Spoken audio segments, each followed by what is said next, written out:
So next we are going to study about the drug rhubarb.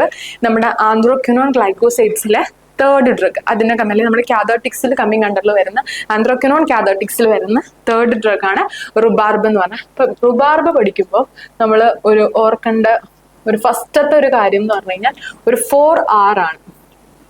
4R.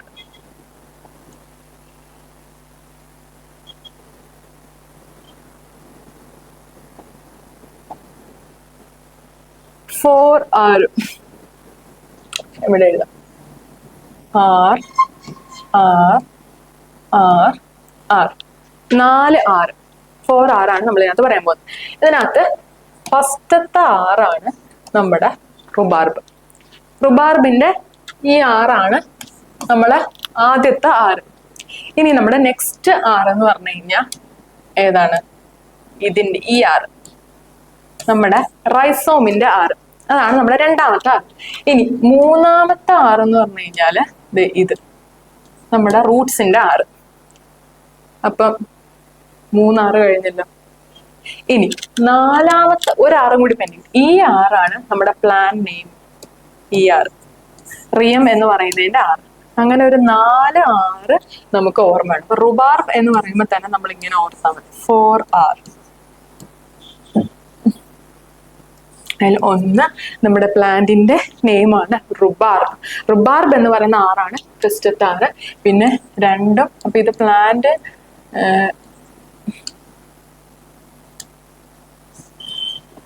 ഡ്രഗിന്റെ പേരാണ് ഇത്. ഇത് രണ്ടും അതിലെ 2 പാർട്സ്. പാർട്സ് ഏതൊക്കെയാ?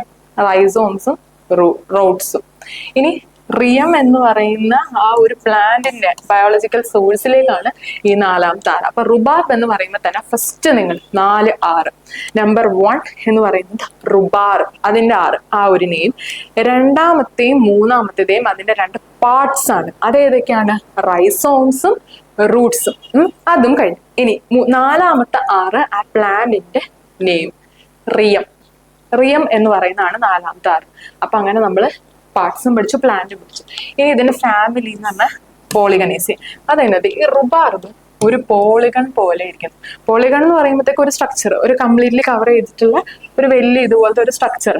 നമുക്ക് ഏതിനു വേണമെങ്കിലും പോളിഗണിൽ നമുക്ക് വലിയ റെക്ടാങ്കിൾ വരുന്നുണ്ട്, സ്ക്വയർ വരുന്നുണ്ട്, എല്ലാം നമ്മുടെ പോളിഗൺസിൽ വരുന്നതാണ്. നമ്മൾ പണ്ട് കുഞ്ഞിലെ പഠിച്ച പോളിഗൺ ഷേപ്പിലാണ് ഇതെന്ന് ജസ്റ്റ് ഗസ് ചെയ്യുക. Just assume that rhubarb is in the shape of polygon. അപ്പൊ 4R ഉള്ള റുബാർബ് പോളിഗൺ ഷേപ്പിലാണ് എന്നുള്ള ആ ഒരൊറ്റ കാര്യം. 4R ഉള്ള റുബാർബ് പോളിഗൺ ഷേപ്പിലാണ്. ഇത്രയും പഠിച്ചാൽ മതി. അപ്പം ഈ 4R തന്നെ നമ്മുടെ എല്ലാ സാധനങ്ങളും ഉണ്ട്. Rhubarb consist of dried rhizomes and roots of Rheum palmatum or Rheum webbianum or Rheum rhaponticum belong to the family Polygonaceae. കഴിഞ്ഞു. ബയോളജിക്കൽ സോഴ്സ് കഴിഞ്ഞു. ഇനി ഈ റിയത്തിൽ തന്നെ ക്ലോസ് ചെയ്യട്ടെ. ഈ റിയം പഠിക്കുമ്പോൾ ഇതിൽ നമുക്ക് റിയം പാൽമാറ്റം, ഇതാണ് നമ്മുടെ മെയിൻ. പാൽമാറ്റം ഇതാണ് നമ്മുടെ മെയിൻ ആയിട്ടുള്ള നമ്മുടെ നമ്മുടെ പ്ലാന്റിന്റെ നെയിം അല്ലെ ബയോളജിക്കൽ സോഴ്സ് അല്ലെ botanical name of the plant എന്ന് പറയുന്ന റിയം പാൽമാറ്റം ആണ്. അതുകൂടാതെ 2 വെറൈറ്റീസും കൂടി ഇതിനകത്ത് വരുന്നുണ്ട്. ഒന്ന് റിയം വെബിയാനോ, 2 റിയം റാപ്നോട്ടിക്കും. അത് ഏതൊക്കെയാണെന്നും ക്ലിയർ ആയിട്ട് പറയുന്നുണ്ട്. വെബിയാനം എന്ന് പറയുന്നത് ഇന്ത്യൻ റുബാർബും റാപ്നോട്ടിക് എന്ന് പറയുന്നത് ചൈനീസ് റുബാർബും ആണ്. അപ്പൊ റിയത്തിൽ തന്നെ നമ്മൾ 3 ക്ലാസിഫിക്കേഷൻ ആണ് പഠിച്ചത്. റിയം പാൽമാറ്റം പഠിച്ചു, റിയം വെബിയാനം പഠിച്ചു, റിയം റാപ്നോട്ടിക്കം പഠിച്ചു. ഇതിൽ കൃത്യമായി പഠിക്കണം. വെബിയാനമാണ് ഇന്ത്യൻ റുബാർബ് എന്നും റാപ്നോട്ടിക്കമാണ് ചൈനീസ് റുബാർബ്. ഇങ്ങനെ ഓർത്താൽ മതി. വെബ്സൈറ്റ് നമ്മൾ ഇന്ത്യൻ വെബ്സൈറ്റ് ആണ്, നമ്മൾ ഇന്ത്യക്കാരാണ്, നമ്മൾ ഇന്ത്യൻ വെബ്സൈറ്റ് യൂസ് ചെയ്യുന്നു, അങ്ങനെ ഓർത്താൽ മതി. അപ്പം ഇന്ത്യൻ എന്ന് പറയുമ്പോഴത്തേക്ക് നമ്മുടെ വെബ്സൈറ്റ്, അല്ലാതെ റാപ്നോട്ടിക്കം വരുന്നതായിരിക്കും ചൈനീസ് റുബാർബ് എന്ന് പറയുന്നത്. അപ്പം റിയത്തിന്റെ തന്നെ റിയം പാൽമാറ്റമാണ് ഇതിന്റെ മെയിൻ ബയോളജിക്കൽ സോഴ്സ്. അത് കൂടാതെ 2 വെറൈറ്റീസ് കൂടി നമുക്ക് പഠിക്കാനുണ്ട്. റിയം വെബിയാനോ അതേപോലെ തന്നെ റിയം റാപ്നോട്ടിക്കം. റിയം വെബിയാനത്തിന് പറയുന്ന പേരാണ് ഇന്ത്യൻ റുബാർബ്. പിന്നെ റിയം റാപ്നോട്ടിക്കത്തിൽ പറയുന്നതാണ് ചൈനീസ് റുബാർബ്. അപ്പം റിയം വെബിയാനവുമായി റിയം റാപ്നോട്ടിക്കുമായി റിയം പാൽമാറ്റുമായി. അപ്പൊ നമ്മുടെ ബയോളജിക്കൽ സോഴ്സ് കഴിഞ്ഞു. ഇതിൽ ക്ലിയർ ആയിട്ട് പഠിക്കേണ്ടത് റിയത്തിന്റെ 3 വെറൈറ്റീസ് ഉണ്ടെന്നും പിന്നെ അതിൽ ഇന്ത്യൻ വെബ്സൈറ്റ് നമ്മൾ ഇന്ത്യൻ വെബ്സൈറ്റ് യൂസ് ചെയ്യും. ഇന്ത്യൻ എന്നുള്ളത് ആ വെബിയാനോ, ചൈനീസ് എന്നുള്ളത് റാപ്നോട്ടിക്കോ ആണെന്ന് ക്ലിയർ ആയിട്ട് പഠിക്കണം. നമ്മുടെ ബയോളജിക്കൽ സോഴ്സ് കഴിഞ്ഞു. ഇനി അടുത്തത് ഇതിന്റെ കെമിക്കൽ ടെസ്റ്റ് ആണ്. ഇത് ഓൾറെഡി നമ്മൾ പഠിച്ചു കഴിഞ്ഞു. ഫസ്റ്റത്തെ നോക്ക്, മോഡിഫൈഡ് ബോൺഡ്രാഗസ് ടെസ്റ്റ്. ഞാൻ ഓൾറെഡി പറഞ്ഞു, നമ്മൾ ആന്ത്രാക്വിനോൺ ഗ്ലൈക്കോസൈഡ്സ് അല്ലെങ്കിൽ ആന്ത്രാക്വിനോൺ കാഥർട്ടിക്സിൽ, ആന്ത്രാക്വിനോൺ ലാക്സേറ്റീവ്സിൽ നമ്മൾ ആകെ പഠിക്കുന്നത് 4 ഡ്രഗാണ്: അലോയി, സെന്ന, കാസ്കാര, റുബാർബ്. ഇതില് ഈ 4 നമ്മൾ ഒന്നാമത് നമ്മൾ പറഞ്ഞത് അലോയി. അതിനും മോഡിഫൈഡ് ബോൺഡ്രാഗസ് ടെസ്റ്റ് ആണ്. പിന്നെ ഇപ്പൊ പഠിച്ചുകൊണ്ടിരിക്കുന്ന റുബാർബിനും മോഡിഫൈഡ് ബോൺഡ്രാഗസ് ടെസ്റ്റ് ആണ്. ഇനി പഠിക്കാൻ പോകുന്ന കാസ്കാരയ്ക്കും മോഡിഫൈഡ് ബോൺഡ്രാഗസ് ടെസ്റ്റ് ആണ്. ഏതിനാണ് ബോൺഡ്രാഗസ് ടെസ്റ്റ് വരുന്നത്? സെന്നയ്ക്കാണ്. സെന്ന, ബോണറ്റ്, ആന്ധ്ര, സെന്നയ്ക്ക് മാത്രമാണ് ബോൺഡ്രാഗസ് ടെസ്റ്റ്. അപ്പൊ നമ്മൾ ഓൾറെഡി പഠിച്ചു ഫസ്റ്റത്തെ. ഇതിന്റെ റുബാർബിന്റെ കെമിക്കൽ ടെസ്റ്റ് ഏതാണ്? മോഡിഫൈഡ് ബോൺഡ്രാഗസ് ടെസ്റ്റ് ആണ് റുബാർബിന്റെ കെമിക്കൽ ടെസ്റ്റ്. ഇനി അപ്പൊ എന്താണ് മോഡിഫൈഡ് ബോൺഡ്രാഗസ് ടെസ്റ്റ്? ബോൺഡ്രാഗസ് ടെസ്റ്റിന് ഒരു ചെറിയ മോഡിഫിക്കേഷൻ. അതായത് ബോൺഡ്രാഗസ് ടെസ്റ്റിൽ നമ്മൾ സൾഫ്യൂരിക് ആസിഡ് എടുക്കുന്നതിന് പകരം ഫെറിക് ക്ലോറൈഡ് പ്ലസ് ഹൈഡ്രോക്ലോറിക് ആസിഡിന്റെ മിക്സ്ചറുമായിട്ട് നമ്മുടെ ലീവ്സ് ബോയിൽ ചെയ്യുന്നു, അത് ഫിൽട്ടർ ചെയ്യുന്നു. ഫിൽട്ടർ ചെയ്ത് കിട്ടുന്ന ഫിൽറ്ററിലേക്ക് ഒരു ഓർഗാനിക് ആയിട്ടുള്ള സോൾവെന്റ് ആഡ് ചെയ്യുന്നു. ആ ഓർഗാനിക് സോൾവെന്റ് ആഡ് ചെയ്തുണ്ടാവുന്ന ആ ഓർഗാനിക് സോൾവെന്റ് ലെയറിലേക്ക് അമോണിയ ആഡ് ചെയ്യുന്നു. അമോണിയക്കൽ ലെയറിന് ഒരു പിങ്ക് അല്ലെങ്കിൽ ഒരു റെഡിഷ് ഷെയ്ഡ് വരുന്നതാണ് നമ്മുടെ procedure. So modified Borntrager's test എന്താണെന്നും അതിലെ കെമിക്കൽ റിയേജൻസ് ഏതൊക്കെയാണ് ആഡ് ചെയ്യുന്നത്, നമ്മുടെ ferric chloride, hydrochloric acid, organic solvent, ammonia. ഇതിന്റെ ഒബ്സർവിംഗ് റിസൾട്ട് എന്താണ്? Pink colour. അപ്പം അത്രയും കാര്യങ്ങൾ നമ്മൾ ഓൾറെഡി പഠിച്ച് കവർ ചെയ്ത് പോയതാണ്. So rhubarb also showing modified Borntrager's test. നമ്മൾ ആന്ത്രാക്വിനോൺ ഗ്ലൈക്കോസൈഡ്സിൽ പൊതുവെ പഠിച്ച് ബോൺഡ്രാഗർ ആണോ മോഡിഫൈഡ് ബോൺഡ്രാഗർ ആണെന്നാണ്. റുബാർബിന്റെ കേസിൽ 3 ടെസ്റ്റ് പഠിക്കാനുണ്ട്. ബോൺഡ്രാഗസ് ടെസ്റ്റ് കൂടാതെ ഒരു 2 ടെസ്റ്റും കൂടി ഇതിനകത്ത് വരുന്നുണ്ട്. അതെല്ലാം ഇതിന്റെ 3ന്റെയും നോക്കിക്കഴിഞ്ഞാൽ ഒരു റെഡിഷ് പിങ്കിഷ് ഷെയ്ഡ് ആയിരിക്കും ഇതിന്റെ ഫൈനൽ റിസൾട്ട്. അതെ, ഇത് നോക്കിക്കേ. മോഡിഫൈഡ് ബോൺഡ്രാഗസ് ടെസ്റ്റ് നമ്മൾ ഓൾറെഡി പറഞ്ഞു, പിങ്കിഷ് അല്ലെങ്കിൽ ഒരു റെഡിഷ് ഷെയ്ഡ് നമുക്ക് ഓൾറെഡി വരും. പിങ്കിഷ് ഒരു റെഡിഷ് ഷെയ്ഡ് വരും. ഇനി അടുത്തത് നോക്ക്, വിത്ത് അമോണിയ. നമ്മൾ ഓൾറെഡി മോഡിഫൈഡ് ബോൺഡ്രാഗസ് ടെസ്റ്റിൽ പറഞ്ഞത് എന്താ? നമ്മൾ അമോണിയക്കൽ ആയിട്ടുള്ള ലെയർ ഉണ്ടാക്കിയതിന് ശേഷം, അതായത് നമ്മൾ അവസാനം ഓർഗാനിക് സോൾവെന്റ് ലെയറിലേക്ക് അമോണിയ ആഡ് ചെയ്യുമ്പോൾ നമുക്ക് പിങ്ക് കളർ കിട്ടുന്നു. ഇവിടെ രണ്ടാമത്തത് എന്താ? ആ ഒരു മോഡിഫൈഡ് ബോൺഡ്രാഗസ് ടെസ്റ്റിനെ ജസ്റ്റ് ഒന്ന് കട്ട് ഷോട്ട് ചെയ്തു. അതായത് അവസാനത്തെ സ്റ്റെപ്പ് മാത്രം. ആദ്യത്തെ ferric chloride, HCl, organic solvent അതെല്ലാം നമ്മൾ ഡിലീറ്റ് ചെയ്തു. അവസാനം എന്താ? അമോണിയ ആഡ് ചെയ്യുന്നു, പിങ്ക് കളർ കിട്ടുന്നു. അത് നമ്മൾ ചുരുക്കിയിട്ടുള്ള രണ്ടാമത്തെ ടെസ്റ്റ് നമ്മൾ പഠിച്ചു. ജസ്റ്റ് നമ്മൾ അമോണിയ ആഡ് ചെയ്യുന്നു, പിങ്ക് കളർ കിട്ടുന്നു. ഇനി മൂന്നാമത്തത് എന്ന് പറഞ്ഞു കഴിഞ്ഞാൽ അത് നിങ്ങൾ പഠിക്കണം. വിത്ത് 5% പൊട്ടാസ്യം ഹൈഡ്രോക്സൈഡ് വിത്ത് ഗിവ്സ് ബ്ലഡ് റെഡ് കളർ. അപ്പം റെഡിഷ് ഷെയ്ഡ് അല്ലെ, പിങ്കിഷ് ഷെയ്ഡ് തന്നെയാണ്, പക്ഷെ ബ്ലഡ് റെഡ് കളർ ആണ് ഇതിന്റെ കോൺസ്റ്റന്റ്. പിന്നെ പൊട്ടാസ്യം ഹൈഡ്രോക്സൈഡ് ആണ് എടുക്കണേന്നും 5% എന്നുള്ള ഈ പെർസെന്റേജും നോക്കണം. കാരണം ഈ 5% എന്നുള്ളത് ചിലപ്പോൾ 6ഓ 9ഓ 10ഓ ആയാൽ ചിലപ്പോൾ നമുക്ക് ബ്ലഡ് റെഡ് കളർ കിട്ടണമെന്നില്ല. അപ്പൊ 5% പൊട്ടാസ്യം ഹൈഡ്രോക്സൈഡ് എടുക്കുന്നതുകൊണ്ട് മാത്രമാണ് നമുക്ക് ബ്ലഡ് റെഡ് കളർ കിട്ടുന്നത്. അപ്പം ഇത് 3ഉമാണ് ഇതിന്റെ കെമിക്കൽ ടെസ്റ്റ്. അതായത് മോഡിഫൈഡ് ബോൺഡ്രാഗസ് ടെസ്റ്റ് നമ്മൾ പറഞ്ഞു, പിങ്ക് റെഡിഷ് കളർ ആയിരിക്കും ഇതിന്റെ എൻഡ് പോയിന്റ്. ഇനി ജസ്റ്റ് അമോണിയ അത് ചെറുതാക്കി ആ ടെസ്റ്റിന്റെ ലാസ്റ്റത്തെ സ്റ്റെപ്പ് മാത്രം എടുത്ത് നമ്മൾ അടുത്ത ടെസ്റ്റ് ആയിട്ട് എഴുതിയേക്കുവാണ്. വിത്ത് അമോണിയ ഇതിന്റെ റുബാർബിന്റെ ലീഫ് എടുത്ത് ജസ്റ്റ് അമോണിയ ആയിട്ട് മിക്സ് ചെയ്താൽ തന്നെ നമുക്ക് ഓൾറെഡി പിങ്ക് കളർ കിട്ടും. പിന്നെ മൂന്നാമത്തെ റിയേജന്റ് എന്ന് പറയുന്നത് കെമിക്കൽ റിയേജന്റ് 5% പൊട്ടാസ്യം ഹൈഡ്രോക്സൈഡ് ആണ്. അത് കിട്ടുന്നത് ബ്ലഡ് റെഡ് കളർ, പിങ്ക് അല്ല, ഒരു ബ്ലഡ് റെഡ് ഷെയ്ഡിലേക്ക് വരും. Blood red colour is the end point. അപ്പൊ 3 കെമിക്കൽ ടെസ്റ്റ് നമ്മൾ പഠിച്ചു കഴിഞ്ഞു. ഇനി അടുത്തത്, ഇനി ഇതിലെ കെമിക്കൽ കോൺസ്റ്റന്റ് നമ്മൾ ഓൾറെഡി ഇതിന്റെ ആ ടോപ്പിക്കിൽ തന്നെ ആന്ത്രോക്വിനോൺ ഗ്ലൈക്കോസൈഡ് ആണ്. അപ്പൊ ദേ ഇത്രയും സാധനങ്ങൾ, അതായത് ആന്ത്രോക്വിനോൺ ഗ്ലൈക്കോസൈഡ്സിൽ വരുന്ന ആന്ത്രോൺസ്, ഡൈആന്ത്രോൺസ്, ഹെറ്ററോഡൈആന്ത്രോൺസ്, പിന്നെ ഇമോഡിൻ, അലോ ഇമോഡിൻ, ക്രൈസോഫെനോൾ. ഇത്രയും എന്താണ് നമ്മൾ ഓൾറെഡി അലോയിലും സെന്നയിലൊക്കെ ഉണ്ടെന്ന് പറഞ്ഞ സാധനമാണ്. ഇമോഡിൻ, അലോ ഇമോഡിൻ, ക്രൈസോഫെനോൾ, ആന്ത്രോൺസ്, ആന്ത്രോഫെനോൾ, ഗ്ലൈക്കോസിഡ്സ്. പിന്നെ സ്പെഷ്യൽ ആയിട്ടുള്ളത് ഏതാ? ഇത് രണ്ടും, റെയിനും റിയോ ടാനിക് ആസിഡ്. ഇത് പഠിക്കാൻ നമുക്ക് എന്തെങ്കിലും പാടുണ്ട്, കാരണം നമ്മുടെ റുബാർബിന്റെ പ്ലാന്റ് നെയിം എന്ന് പറയുന്നത് തന്നെ എന്താ? റിയം എന്നാണ്. ഈ റിയം എന്ന് പറയുന്ന വേർഡുമായിട്ട് കണക്ട് ചെയ്തതല്ലേ ഇത് രണ്ടും? ഒന്ന് റിയത്തിന്റെ റിയോ ടാനിക് ആസിഡ്, രണ്ടാമത്തെ എന്താ? റെയിൻ. അപ്പൊ അത് രണ്ടും നമ്മൾ പഠിച്ചു കഴിഞ്ഞു. സോ നമ്മൾ കെമിക്കൽ കോൺസ്റ്റൻസ് കംപ്ലീറ്റ് ചെയ്തു. ആന്ത്രോൺസ്, ഡൈആന്ത്രോൺസ്, ഹെട്രോഡൈആന്ത്രോൺസ്, ഇമോഡിൻ, അലോ ഇമോഡിൻ, ക്രൈസോഫെനോൾ, ഒക്കെ ആന്ത്രോഫെനോൾ, ഗ്ലൈക്കോസൈഡ്സ്. ഓക്കെ.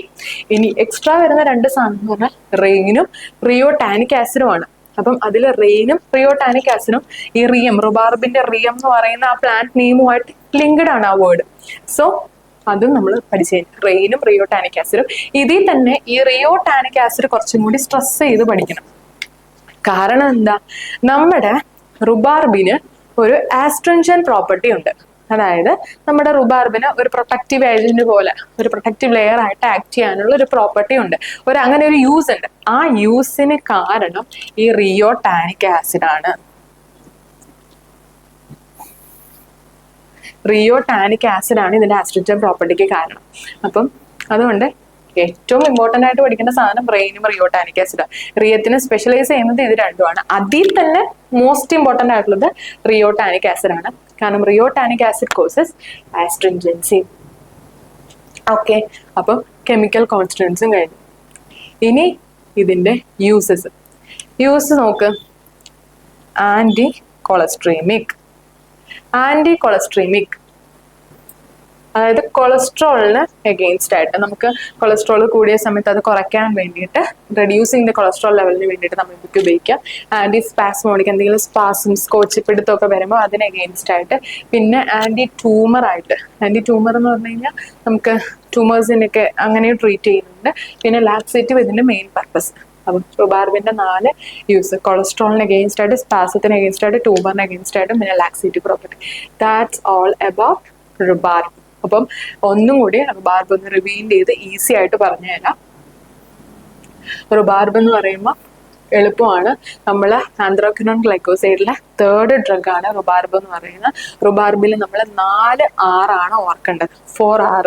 അതിൽ ഫസ്റ്റത്തെ റുബാർബ്, രണ്ടാമത്തത് മൂന്നാമത്തെ അതിന്റെ പാർട്സ് ആണ്. അത് ഏതൊക്കെയാണ്? ഡ്രൈഡ് റൈസോൺസും അതേപോലെ തന്നെ ഡ്രൈഡ് റൂട്ട്സുമാണ്. പിന്നെ 4ാമത് വരുന്നത് അതിന്റെ പ്ലാന്റിന്റെ നെയിം, അല്ലെങ്കിൽ ആ ബയോളജിക്കൽ സൈസ് അല്ലെങ്കിൽ ബയോളജിക്കൽ സോഴ്സ് അല്ലെങ്കിൽ ബൊട്ടാണിക്കൽ നെയിം എന്ന് പറയുന്നത് റിയം ആണ്. റിയത്തിന്റെ 3 വെറൈറ്റി ആണ് നമുക്ക് പഠിക്കാനുള്ള: റിയം പാൽമാറ്റം, റിയം വെബിയാനം, റിയം റാപ്നോട്ടിക്കം.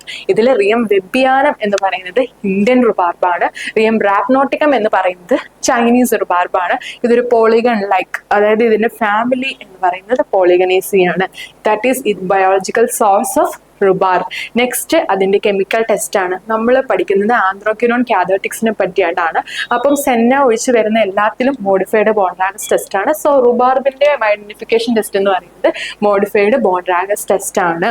എന്തൊക്കെയാണ് അതിലെ കെമിക്കൽ ഏജൻസ്? നമ്മൾ ഫെറിക് ക്ലോറൈഡ് എടുക്കുന്നു, ഹൈഡ്രോക്ലോറിക് ആസിഡുമായിട്ട് മിക്സ് ചെയ്ത മിക്സ്ചറിനെ റുബാർബിന്റെ സെക്ഷനുമായിട്ട് ട്രീറ്റ് ചെയ്തതിന് ശേഷം ബോയിൽ ചെയ്യുന്നു, ഫിൽട്ടർ ചെയ്യുന്നു. ടു ദ ഫിൽട്ടറേറ്റിലേക്ക് നമ്മൾ എന്തെടുക്കുന്നു?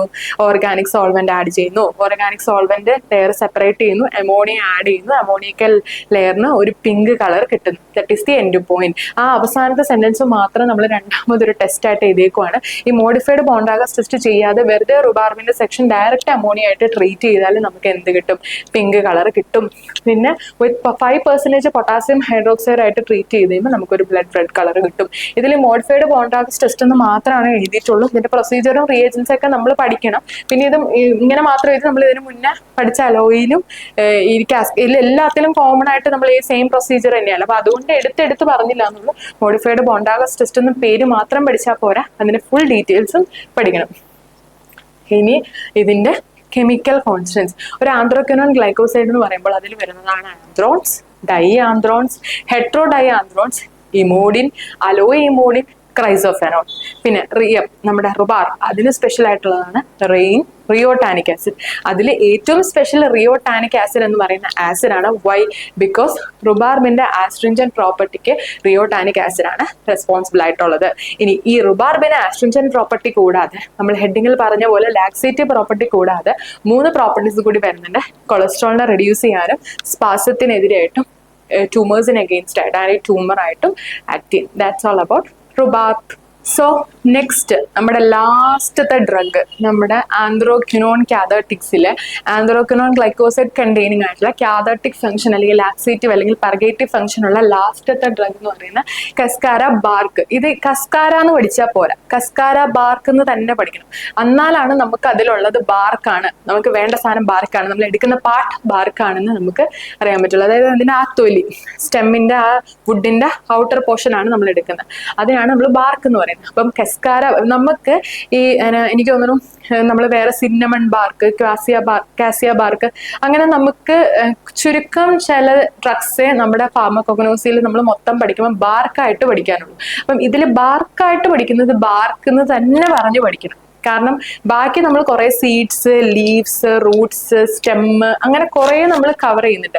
അപ്പൊ ബാർക്ക് നമ്മൾ ബാർക്കായിട്ട് തന്നെ ഐഡന്റിഫൈ ചെയ്യാൻ വേണ്ടിയിട്ടാണ് കസ്കാര ബാർക്ക് എന്ന് തന്നെ നമ്മൾ പഠിക്കണം. അപ്പൊ നമുക്ക് കസ്കാര എന്നുള്ള ക്വസ്റ്റ്യൻ കാണുമ്പോൾ തന്നെ നമ്മൾ ഓൾറെഡി പഠിച്ചു വെച്ചാൽ കസ്കാര ബാർക്ക് എന്ന്, അപ്പൊ നമുക്ക് പെട്ടെന്ന് അതിന്റെ പാർട്ട് ബാർക്കാന്ന് ഐഡന്റിഫൈ ചെയ്യാൻ പറ്റും. ഞാൻ ഓൾറെഡി പറഞ്ഞ പോലെ ഈ പ്ലാന്റും ഫാമിലി എത്ര ഇമ്പോർട്ടന്റ് ആയിട്ട് പഠിക്കുന്നു അതേപോലെ തന്നെ അതിന്റെ പാർട്ടും പഠിക്കണം. പാർട്ട് മാത്രമായിട്ടൊക്കെ ക്വസ്റ്റ്യൻ ചോദിച്ചിട്ടുണ്ട്. So cascara BARC, കസ്കാര ബാർക്കിന്റെ biological source എന്ന് പറഞ്ഞു കഴിഞ്ഞാൽ സിനോണിം അവിടെ നിൽക്കട്ടെ, ബയോളജിക്കൽ സോഴ്സ് തൊട്ട് പറയും. കസ്കാര ബാർക്കിന്റെ ബയോളജിക്കൽ സോഴ്സ് എന്താ? രാംനസ് പേർഷ്യാന. നോക്ക്, പ്ലാന്റിന്റെ പേര് രാംനസ് പേർഷ്യാന. അത് ഒന്ന് മോഡിഫൈ ചെയ്ത് പറയാം. കസ്കാര ബാർക്ക് ഇവിടെ ഇല്ല, നമുക്ക് ഇവിടെ ഒന്നും കിട്ടാനില്ല. അങ്ങനെ രാമു അല്ലെങ്കിൽ റാം പേർഷ്യയിൽ പോയിട്ട് കൊണ്ടുവന്ന ഒരു ബാർക്കാണ് കസ്കാര ബാർക്ക്. പ്ലാന്റ് കിട്ടിയോ? റാം പേർഷ്യയിൽ പോയിട്ട് കൊണ്ടുവന്ന ഒരു ബാർക്കാണ് കസ്കാര ബാർക്ക്. അതായത് റാംനസ് പേർഷ്യാനയാണ് അതിന്റെ പ്ലാന്റ്. സോ നമ്മളത് പഠിച്ചു കഴിഞ്ഞു. കസ്കാര ബാർക്ക് എന്ന് ഓർക്കുമ്പോൾ തന്നെ, കസ്കാര ബാർക്ക് എന്ന് കേൾക്കുമ്പോൾ തന്നെ നിങ്ങൾ അത് ഇവിടെ ഇല്ല, അത് കൊണ്ടുവരണം. പേർഷ്യന്ന് റാം കൊണ്ടുവന്നു. സോ റാംനസ് പേർഷ്യാന. അതിന്റെ കൂടെ എന്റെ ഫാമിലി കൂടി പഠിച്ചു, റാംനേസിയ. ഈ റാംനസ് തന്നെയാണ് ഇതിന്റെ ഫാമിലി. കഴിഞ്ഞു. പാർട്ട് നമ്മൾ ഓൾറെഡി പഠിച്ചു കഴിഞ്ഞു, കാരണം കസ്കാര ബാർക്ക്, ഡ്രൈഡ് ബാർക്ക്, പിന്നെ ഇതിന്റെ പ്ലാന്റും ഇതിന്റെ ഫാമിലി. സോ കഴിഞ്ഞു. അപ്പം cascara bark consist of dried bark of the plant Rhamnus persiana belonging to the family Rhamnaceae. Ram പേർഷ്യയിൽ പോയി കൊണ്ടുവന്ന ഒരു ബാർക്കാണ് കസ്കാര ബാർക്ക്. സോ പഠിച്ചു. പ്ലാന്റിന്റെ പേര്, അതിന്റെ ഫാമിലി ആൻഡ് അതിന്റെ പാർട്ട്. ഡ്രൈഡ് ബാർക്കാണ്, റാംനസ് പേർഷ്യാനയാണ് അതിന്റെ പ്ലാന്റ് നെയിം, ഫാമിലി റാംനേസിയ. ഇനി ഇതിനകത്ത് വരുന്നത് ഏതാ? സിനോണിം. ഈ ഒരു കസ്കാര ബാർക്കിന് വേറെ അറിയപ്പെടുന്ന പേര് സേക്രഡ് ബാർക്ക്, ചിട്ടം ബാർക്ക്, ബക്കത്തോൺ, കസുക്കര സക്രത. ഇങ്ങനെ 4 പേരില് അറിയപ്പെടും. അപ്പം ഇതിനകത്ത് ഫസ്റ്റത്തെ നോക്കാം, സേക്രഡ് ബാർക്ക്. ഈ ഒരു പേര് ഭയങ്കര ഇമ്പോർട്ടൻ്റ് ആണ്. എന്ന് വെച്ചാൽ നമുക്ക് MCQസിലൊക്കെ സേക്രഡ് ബാർക്ക് എന്ന് അറിയപ്പെടുന്നത് വിച്ച് പ്ലാന്റ്, വിച്ച് ഡ്രഗ് എന്ന് ക്വസ്റ്റ്യൻ ചോദിച്ചിട്ടുണ്ട്. അതിന് മുന്നേ ചോദിച്ചിട്ടുള്ളതാണ്. സോ സേക്രഡ് ബാർക്ക് ഇമ്പോർട്ടൻ്റ് ആണ്. സേക്രഡ് ബാർക്ക് എന്ന് പറഞ്ഞാൽ കസ്കാര ബാർക്കിന്റെ വേറൊരു സിനോണിമാണ്. അപ്പം ഇപ്പം നിങ്ങൾ പഠിക്കുമ്പം ഈ ബാർക്ക് മാത്രം സ്പെസിഫൈ ചെയ്ത് പഠിക്കുമ്പോൾ സേക്രഡ് ബാർക്ക് എന്ന് കാണുമ്പോൾ തന്നെ നമുക്കറിയാം ഒരു ബാർക്കാണ് എന്തായാലും ഇതിന്റെ ഉത്തരം. അപ്പൊ ഓപ്ഷൻസിൽ ഈ കുപ്രിയ ബാർക്ക്, കാസിയ ബാർക്ക്, നമ്മുടെ സിന്നമൺ ബാർക്ക് എന്നൊക്കെ പറയുമ്പോഴാണ് നമുക്ക് കൺഫ്യൂഷൻ വരും. നമുക്ക് ബാർക്ക് അല്ലാത്തൊരു ഓപ്ഷനിലുണ്ടെങ്കിൽ നമുക്ക് അപ്പൊ തന്നെ വോമിറ്റ് ചെയ്യാം. സോ സേക്രഡ് ബാർക്ക് എന്ന് പറഞ്ഞാൽ ഏതാണ്? കസ്കാര ബാർക്കിന്റെ വേറൊരു പേരാണ്. ഇനി അനദർ നെയിം ചിറ്റം ബാർക്ക്. ഇത് ക്വസ്റ്റ്യനിൽ ചോദിച്ചിട്ടില്ല, പക്ഷെ സ്റ്റിൽ നമ്മൾ ഇത് അറിഞ്ഞിരിക്കണം. കാരണം റാങ്ക് മാർക്കിംഗ് ക്വസ്റ്റ്യൻ ഒക്കെ വരുമ്പോൾ ചിലപ്പോൾ ചിട്ടം ബാർക്ക് ആയിരിക്കും ഇത്തവണ എക്സാമിന് ചോദിക്കുന്നെങ്കിൽ നമ്മൾ അത് അറിഞ്ഞിരിക്കണം. So cascara bark is also known as sacred bark or chittem bark. ഇനി ഈ പേര് നോക്കിയേ, കസുക്കര സക്രത. കസുക്കര സക്രത പെട്ടെന്ന് കാണുമ്പോൾ വായിക്കാൻ പറ്റാത്ത പോലെ തോന്നും. കസുക്കര സക്രത അത് ശരിക്കും പഠിക്കാൻ എളുപ്പം. കാരണം ഈ കസുക്കര സക്രതനെ ഷോർട്ടാക്കി പറയുന്നതാണ് ഈ കാസ്കാര. ഒന്ന് നോക്കിക്കേ, കസുക്കര സക്രത, അതിലൊരു കസ്കാര സൗണ്ട് നമുക്ക് ഫീൽ ചെയ്യുന്നില്ലേ? അതിന്റെ ഷോർട്ടാണ് ശരിക്കും ഈ കസ്കാര എന്ന് പറയുന്നത്. കസുക്കര സക്രത നമുക്ക് പറയുമ്പോൾ തന്നെ ഒരു വലിയ ബിഗ്നിങ്, അത് നമ്മൾ ഷോർട്ടാക്കി പറയുന്ന കസ്കാര. ആ രണ്ട് വേർഡും കണക്റ്റഡ് ആണ്, അതിന്റെ സൗണ്ട് സെയിം ആണ്. കസുക്കര സക്രത, കസ്കാര. പിടികിട്ടിയോ? സോ അതിങ്ങനെ. പിന്നെ ഒരു സാധനം ഇത് ബക്കത്തോൺ, ഇത് പഠിക്കണം കേട്ടോ. ബക്കത്തോൺ എന്ന് പറയുന്നത് കാസ്കാര. ഈ തോൺ എന്ന് പറഞ്ഞു കഴിഞ്ഞാൽ മുള്ളാണ്. അപ്പൊ ബക്കത്തോൺ എന്ന് കേൾക്കുമ്പോൾ കാസ്കാര ബാർക്കാന്ന് നമുക്ക് ഈസിലി ക്യാച്ചപ്പ് ചെയ്യാൻ കുറച്ച് പാടാണ്.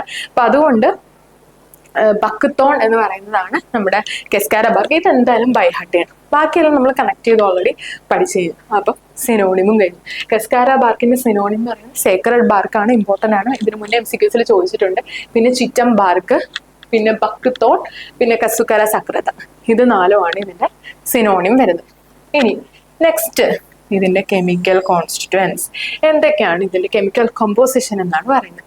നമ്മൾ ഇതുവരെ പഠിച്ചതിൽ ഈ ആന്ത്രോക്കനോൺ ഗ്ലൈക്കോസൈഡ്സ് പഠിച്ചപ്പോൾ ജസ്റ്റ് ആന്ത്രോക്കനോൺ ഗ്ലൈക്കോസൈഡ് എന്ന് മാത്രമേ നമ്മൾ പഠിച്ചുള്ളൂ. അല്ലാതെ നമ്മൾ അതിനകത്ത് C ഗ്ലൈക്കോസൈഡെന്നോ O ഗ്ലൈക്കോസൈഡെന്നോ ഒന്നും നമ്മൾ പഠിച്ചിട്ടില്ല. നമ്മൾ പഠിച്ചിട്ടില്ല. അപ്പം ശരിക്കും പറഞ്ഞു കഴിഞ്ഞാൽ ഇതിനകത്ത് ഈ ഇത് കണ്ടോ, നമ്മൾ എടുത്ത് ഇതിൽ മാത്രം കെസ്കാരയിൽ മാത്രം നമ്മൾ സെപ്പറേറ്റ് ചെയ്ത് പറയുന്നുണ്ട്. C glycoside plus O glycoside ആണ് കെസ്കാരയിലെ കണ്ടന്റ് എന്ന് പറയുന്നത്. അതിൽ 90% C ഗ്ലൈക്കോസൈഡ്. ഈ C ഗ്ലൈക്കോസൈഡ് കാണുമ്പോൾ നിങ്ങൾ ചാടിക്കേറി കാർഡിയാ ഗ്ലൈക്കോസൈഡ്, അപ്പൊ ഡിജിറ്റാലിസ് അങ്ങനെ വിചാരിക്കരുത്. കാർഡിയാ ഗ്ലൈക്കോസൈഡ് വേറെ, C ഗ്ലൈക്കോസൈഡ് വേറെ. ഈ C ഗ്ലൈക്കോസൈഡ് കണ്ടെയ്നിങ് ഡ്രഗ് ഏതാണ് എന്നൊരു ക്വസ്റ്റ്യൻ ചോദിച്ചു കഴിഞ്ഞാൽ നമുക്ക് എന്തോരം വേണം? കസ്കാര, C4C ഞാൻ ഓർത്താൽ മതി. C4C. അപ്പം C ഗ്ലൈക്കോസൈഡ് കണ്ടെയ്നിങ് ഡ്രഗ് കസ്കാരയാണ്. പിന്നെ കസ്കാരയിൽ 90% കൂടുതലും C ഗ്ലൈക്കോസൈഡ് ആണ്, പക്ഷെ O ഗ്ലൈക്കോസൈഡും ഉണ്ട്. അപ്പൊ അതേ നോക്ക്, ഈ C ഗ്ലൈക്കോസൈഡിൽ വരുന്നതാണ് അലോയിൻ, ബാർബലോയിൻ, ക്രൈസലോയിൻ. അലോയി ഇതൊക്കെ ഏത് അലോയിലുള്ള സാധനമാണ്. അലോയും അപ്പൊ എന്താണ്? C glycoside example. അപ്പം C ഗ്ലൈക്കോസൈഡ് ഡ്രഗിന് ഉള്ള 2 എക്സാമ്പിൾ നമ്മൾ പഠിച്ചു. 1 അലോയ്, 2 കസ്കാര. അതായത് 1 C ഉള്ളതും 1 C ഇല്ലാത്തതും. അപ്പം C ഗ്ലൈക്കോസൈഡ് ഏതൊക്കെയാണ് എന്ന് നമുക്ക് എങ്ങനെ? 1 C ഉള്ള ഒരു ഗ്ലൈക്കോസൈഡ്, അതായത് കസ്കാര. പിന്നെ C ഇല്ലാത്തത് അലോയ്. അതായത് ഈ അലോയിനും ബാർബലോയിനും ക്രൈസലോയിനും ആണ് നമ്മുടെ C ഗ്ലൈക്കോസൈഡ്. 90% C ഗ്ലൈക്കോസൈഡ് കാസ്കാരയിലുണ്ട്. പിന്നെ C ഗ്ലൈക്കോസൈഡ് കണ്ടെയ്നിങ് ഡ്രഗ് ആണ് അലോയ്. O ഗ്ലൈക്കോസൈഡ് ഉണ്ട് നമ്മുടെ കസ്കാരയിൽ, O ഗ്ലൈക്കോസൈഡ് ഉണ്ട്. പിന്നെ പക്ഷെ അത് 10% ഉള്ളൂ, മുന്നേ പറഞ്ഞില്ല എന്നുള്ളൂ. ഇപ്പൊ നമ്മൾ C പറഞ്ഞ പോലെ തന്നെ ഓയും കൂടി പറയാം. O ഗ്ലൈക്കോസൈഡ് കണ്ടെയ്നിങ് ആയിട്ടുള്ളത് ഏതൊക്കെയാന്ന് വെച്ചാൽ 2 ഉള്ളത് റുബാർബിലും O ഗ്ലൈക്കോസൈഡും ഉണ്ട്. പിന്നെ സെന്നയിലും ഉണ്ട്. മെയിൻ ആയിട്ടുള്ളത് റുബാർബിലും സെന്നയിലാണ്. പിന്നെ ഇതിലും ഉണ്ട്, കസ്കാരയിലും 10% ലിറ്റിൽ ഉണ്ടല്ലോ. അപ്പൊ O ഗ്ലൈക്കോസൈഡ് റുബാർബിലും ഉണ്ട്, സെന്നയിലും ഉണ്ട്, കസ്കാരയിലും ഉണ്ട്. അപ്പം C ഇതിനകത്തുള്ള കോൺസ്റ്റിറ്റ്യുവൻസ് നമ്മൾ പറഞ്ഞ C ഗ്ലൈക്കോസൈഡും O ഗ്ലൈക്കോസൈഡും. C ഗ്ലൈക്കോസൈഡിൽ വരുന്നതാണ് അലോയിനും ബാർബലോയിനും ക്രൈസലോയിനും. പിന്നെ മൂന്നാമത്തെ തോക്ക് നമ്മുടെ മെയിൻ സാധനം കസ്കാരോസൈഡ് ABCD. നമ്മളെപ്പോഴും ആ പ്ലാന്റിന്റെ അല്ലെങ്കിൽ ഡ്രഗിന്റെ നെയിമുമായിട്ട് കണക്ട് ചെയ്തിട്ട് ഒരു ഡ്രഗ് കോൺസ്റ്റുവന്റ് പഠിക്കും. അങ്ങനെ കസ്കാരയായിട്ട് കണക്ട് ചെയ്തിട്ടുള്ള ഒരു കോൺസ്റ്റുവന്റ് ആണ് കസ്കാരോസൈഡ് ABCD. 4 എയും ബിയും സിയും ഡി. സോ അങ്ങനെ നമ്മുടെ കെമിക്കൽ കോൺസ്റ്റുവന്റ് കഴിഞ്ഞു.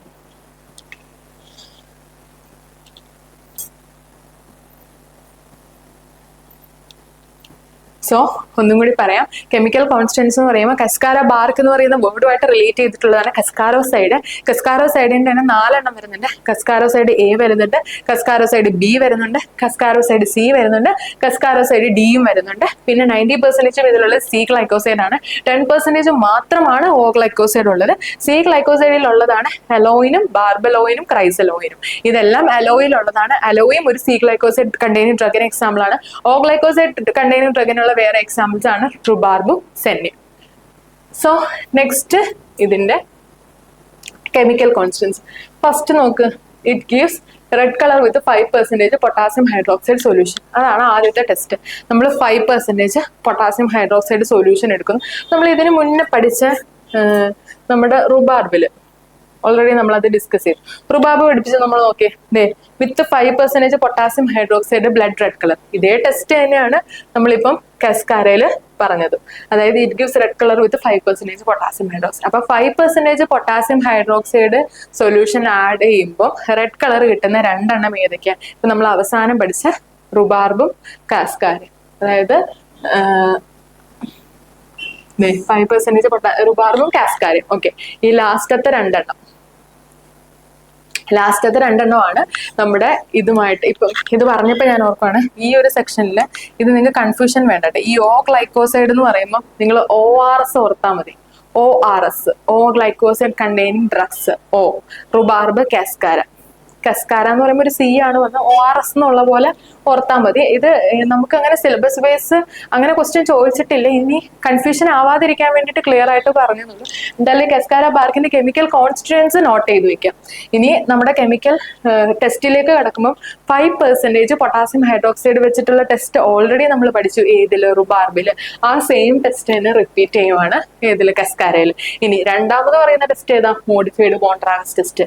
അതും നമ്മൾ ഓൾറെഡി റുബാർബിൽ പറഞ്ഞു. അത് തന്നെയാണ് കസ്കാര ബാർക്കിലും റിപ്പീറ്റ് ചെയ്യുന്നത്. ഞാൻ പറഞ്ഞു ബോൺഡ്രാഗർ സെന്നയ്ക്ക് മാത്രമേ ഉള്ളൂ. ബാക്കി അലോയി എടുത്താലും കസ്കാര എടുത്താലും റുബാർബ് എടുത്താലും ആന്ത്രോക്വിനോൺ ഗ്ലൈക്കോസൈഡിലെ ബാക്കി ഡ്രഗ്സ് എടുത്തു കഴിഞ്ഞാൽ മോഡിഫൈഡ് ബോൺഡ്രാഗസ് ടെസ്റ്റ് ആണ്. നമ്മൾ ഓൾറെഡി ഡിസ്കസ് ചെയ്താണ്. അലോയി സ്ട്രീറ്റ്, അയ്യോ അലോയി അല്ല കേട്ടോ, ഇത് ശരിക്കും കസ്കാരയാണ്. ഇവിടെ സ്പെല്ലിംഗ് മിസ്റ്റേക്കിൽ വന്നാണ്. കസ്കാര അല്ല, നമ്മൾ പഠിക്കുന്ന കസ്കാര അല്ല. Cascara bark treated with ferric chloride solution and hydrochloric acid mixture. അത് ഹീറ്റ് ചെയ്യുന്നു, ഓർഗാനിക് സോൾവെന്റ് ആഡ് ചെയ്യുന്നു, ഷേക്ക് ചെയ്യുന്നു. ഓർഗാനിക് സോൾവെന്റ് ലെയർ സെപ്പറേറ്റ് ചെയ്ത് അമോണിയ ആഡ് ചെയ്യുമ്പോൾ അമോണിയക്ക് ലെയറിന് എന്ത് കിട്ടും? പിങ്ക് കളർ കിട്ടും. ഇത് നമ്മൾ പഠിച്ച ബോണ്ടിഫൈഡ് ബോൺട്രാഗസ് ടെസ്റ്റ്. അപ്പം ശരിക്കും നമ്മുടെ റുബാർബിന്റെ ടെസ്റ്റും കസ്കാരയുടെ ടെസ്റ്റും വെച്ച് നോക്കുമ്പോൾ റുബാർബിന്റെ ആ അമോണിയ വിത്ത് അമോണിയ പിങ്ക് കളർ എന്നുള്ള ആ ഒരു ടെസ്റ്റ് ഒഴിച്ചാൽ ബാക്കി രണ്ടും സെയിം ഇവിടെ റിപ്പീറ്റേഷൻ വന്നേക്കും. സോ കെമിക്കൽ ടെസ്റ്റും കഴിഞ്ഞ് ഇനി നമ്മൾ പറയാൻ പോകുന്നത് ഇതിന്റെ യൂസസിനെ പറ്റിയിട്ടാണ്. ആദ്യത്തെ യൂസ് നമ്മൾ പഠിച്ചു കഴിഞ്ഞതാ, ലാക്സേറ്റീവ്, നമ്മൾ ഓൾറെഡി പറഞ്ഞു കഴിഞ്ഞു. ഇനി രണ്ടാമത്തെ use liver problems, jaundice. Jaundice എന്ന് പറഞ്ഞാൽ മഞ്ഞപ്പിത്തമാണ്. മഞ്ഞപ്പിത്തം ശരിക്കും പറഞ്ഞു കഴിഞ്ഞാൽ ഹെപ്പറ്റൈറ്റിസ് വൈറസിന്റെ ഇൻഫെക്ഷൻ ആണെങ്കിലും അത് എഫക്ട് ചെയ്യുന്നത് ലിവറിനെ തന്നെയാണ്. ഹെപ്പറ്റൈറ്റിസ് ആയിട്ടും അല്ലെങ്കിൽ ഹെപ്പാറ്റിക് എൻസെഫാലോപ്പതി ഒക്കെ ആയിട്ട് അത് ജനറേറ്റഡ് ആവുകയാണ് ചെയ്യുന്നത്. അതുകൊണ്ടാണ് ഞാൻ ലിവർ പ്രോബ്ലം ജോണ്ടിസ് ഒരുമിച്ച് ചെയ്തിരിക്കുന്നത്. എനിവേ ഇതിന്റെ പർപ്പസ് എന്നുള്ളത് ഇതാണ്. ലാക്സേറ്റീവ് അല്ലാതെ ആകെ ഇതിനകത്ത് ഈ ലിവർ എഫക്റ്റിംഗ് ആയിട്ടുള്ള ഡിസോർഡേഴ്സ് ആണ് നമുക്ക് പഠിക്കാനുള്ളത്. അപ്പൊ ഇത് എന്തായാലും പഠിക്കണം. അതർ ദാൻ ലാക്സേറ്റീവ് പിന്നെ എക്സ്ട്രാ കാസ്കാര ബാർക്കിൽ വരുന്ന യൂസ് എന്ന് പറയുന്നത് ലിവർ പ്രോബ്ലംസ് അല്ലെങ്കിൽ ജോണ്ടിസ് അല്ലെങ്കിൽ ലിവർ ഇൻഫെക്ഷൻസിനാണ് നമ്മൾ യൂസ് ചെയ്യുന്നത്. സോ അത്രേ ഉള്ളൂ കാസ്കാര. കാസ്കാരയുടെ ഒന്നും കൂടി ഞാൻ പറയാം. Cascara bark, it is a bark. അതിന്റെ synonym chittem bark, sacred bark. Bark എന്ന് കേൾക്കുമ്പോൾ തന്നെ പറയും കസ്കാര ബാർക്ക്. ആൻഡ് ബക്തോൺ എന്ന് പറയുന്ന ഒരു തോൺ എന്നാണ് വരുന്നെങ്കിൽ that is also the synonym of cascara bark. പിന്നെ അതിന്റെ ഒരു ഇലാബറേറ്റഡ് ആയിട്ടുള്ള ഒരു വെറൈറ്റി പേര് cascara sagrada, that is also cascara bark. And we are taking bark, so dried bark and plant. Ram പേഷ്യയിൽ നിന്ന് കൊണ്ടുവന്നു എന്ന് പറഞ്ഞു. അപ്പൊ റാംനസ് പേർഷ്യന belong to the family Rhamnaceae. So biological source completed. Coming to chemical constant, major part is 90% C glycoside ആണ്, which consists of aloin, barbaloin and chrysaloin. പിന്നെ ഒരു 10% O glycoside ആണ്. പിന്നെ ഉള്ളത് കസ്കാരോസൈഡ്, എയും ബിയും സിയും ഡിയും, A B C and D. ഇനി അടുത്തത് ഇതിന്റെ കെമിക്കൽ ടെസ്റ്റ് ആണ്. കെമിക്കൽ ടെസ്റ്റ് എന്ന് പറയുമ്പോൾ it gives red colour with 5% potassium hydroxide solution. Potassium hydroxide solution 5% വെച്ച് ട്രീറ്റ് ചെയ്യുമ്പോൾ അപ്പോൾ ഇതിന്റെ കെമിക്കൽ റിയേജന്റ് എന്ന് പറയുന്ന പൊട്ടാസ്യം ഹൈഡ്രോക്സൈഡ് സൊല്യൂഷൻ 5% ആണ്. ഈ പെർസെന്റേജ് കൂടി നോട്ട് ചെയ്ത് റുബാർബിലും ഈ സെയിം പെർസെന്റേജ് തന്നെയാണ്, മാറ്റമൊന്നുമില്ല. പിന്നെ നെക്സ്റ്റ് എന്ന് പറയുന്നത് മോഡിഫൈഡ് ബോൺട്രാഗസ് ടെസ്റ്റ് ആണ്. ഫൈനൽ റിസൾട്ട് ആയിട്ട് പിങ്ക് കളർ കിട്ടും. റിയേജൻസ് ആയിട്ട് ഫെറിക്ലോറൈഡ്, ഓർഗാനിക് സോൾവെന്റ്, അമോണിയ. ഇപ്പം എനിക്കൊരു മോഡിഫൈഡ് ബോൺട്രാഗസ് ടെസ്റ്റ് നിങ്ങൾ ഈ ക്ലാസ് കഴിയുമ്പോൾ തന്നെ ബൈ ഹാർട്ട്. കാരണം ഇത് തന്നെ ഇപ്പോൾ ഒരു 4-5 പ്രാവശ്യം റിപ്പീറ്റ് ചെയ്ത് പറഞ്ഞു. അത് റിപ്പീറ്റ് ചെയ്ത് പറഞ്ഞത് നിങ്ങൾക്ക് കേട്ട് അത് പഠിക്കാൻ വേണ്ടിയിട്ട് തന്നെയാണ്. ഫൈനലി അതിന്റെ ഒബ്സർവിങ് കളർ എന്ന് പറയുന്നത് പിങ്ക് കളറാണ്. പിന്നെ ഇതിന്റെ യൂസ് എന്ന് പറയുന്നത് നമ്മളറിയാം, നമ്മൾ പഠിക്കുന്ന തന്നെ ആന്ത്രോക്വിനോൺ കാതോട്ടിക്സ് എന്ന് പറഞ്ഞിട്ടാണ് ക്ലാസിഫിക്കേഷൻ പഠിക്കുന്നത്. അതായത് ലാക്സേറ്റീവ് അല്ലെങ്കിൽ കാതോട്ടിക് എന്ന് പറയുന്നത് ഈ 4 ഡ്രഗ്സിന്റെയും കോമൺ ആയിട്ടുള്ള യൂസ് ആണ്. പിന്നെ എക്സ്ട്രാ പറയുന്നത് ലിവറില് ജോണ്ടിസ് വഴി വരുന്ന ലിവർ പ്രോബ്ലംസിനോ അല്ലെങ്കിൽ അല്ലാതെ വരുന്ന ലിവർ ഇൻഫെക്ഷൻസ്, ഹെപ്പറ്റൈറ്റിസ്, ഹെപ്പാറ്റോ എൻസെഫാലോപ്പതി പോലുള്ള ലിവർ ഡിസോർഡേഴ്സിനെ നമ്മൾ ട്രീറ്റ് ചെയ്യാൻ വേണ്ടിയിട്ട് ഉപയോഗിക്കുന്നതാണ് കസ്കാര. സോ ആന്ത്രോക്വിനോൺ ഗ്ലൈക്കോസൈഡ്സ് ഇവിടെ ആന്ത്രോക്വിനോൺ ഗ്ലൈക്കോസൈഡ്സ് ഇവിടെ കഴിഞ്ഞു. നമ്മളിപ്പം 4 ഡ്രഗ്സ് ആണ് ഡിസ്കസ് ചെയ്ത്. അലോയി, അതേപോലെ തന്നെ കാസ്കാര, റുബാർബ്, പിന്നെ അടുത്തത് ഏതാണ് റുബാർബ്, പിന്നെ നമ്മൾ അവസാനം പഠിച്ചത് സെന്നയും കൂടി പഠിച്ചു. അതിൽ കോമൺ ആയിട്ട് വരുന്ന ടെസ്റ്റ് എന്ന് പറയുന്നത് മോഡിഫൈഡ് ബോൺഡ്രാഗസ് ടെസ്റ്റ് ആണ്. സെന്നയ്ക്ക് മാത്രമാണ് ബോൺഡ്രാഗസ് ടെസ്റ്റ് വരുന്നുള്ളൂ. പിന്നെ ഇതിന്റെ കോമൺ ആയിട്ടുള്ള ഒരു യൂസ് ആണ് ലാക്സേറ്റീവ് അല്ലെങ്കിൽ കാഥോട്ടിക് എന്ന് പറയുന്നത്. ഇതിന്റെ കോമൺ ആയിട്ടുള്ള ഒരു ഇൻഗ്രീഡിയന്റ് ആണ് ആന്ത്രോക്വിനോൺ ഗ്ലൈക്കോസൈഡ്സ്. So thank you.